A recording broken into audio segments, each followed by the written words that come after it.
In this video, I am going to show you how to create this kind of attractive flip ebook using Canva.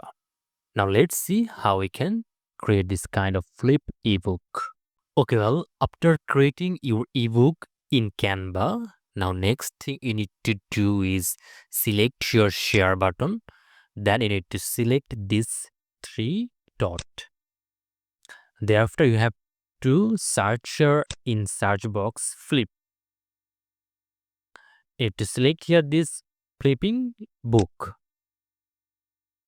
If you will do it first time, then you will have to log in using your Gmail account. So as I have already signed in, that's why I don't need to log in further. Then just need to click here, save. Then you need to wait for a while. After that, your flipping ebook will be created.